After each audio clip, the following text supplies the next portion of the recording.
আদা, রসুন, হলুদ, মরিচ, ধনিয়া, জিরা দিয়ে খাসা।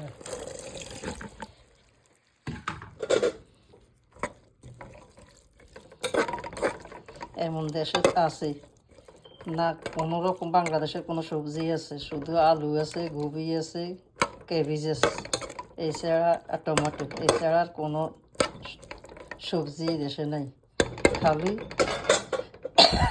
সিমের বেশি রান্না করি রুই মাছ দিয়ে,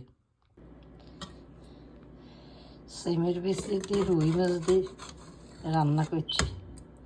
কার কাছে কেমন লাগতেছে কমেন্ট বক্সে কমেন্ট করে জানাইয়েন। আমার চ্যানেলটি নতুন, সবাই আমার একটু সাপোর্ট করেন।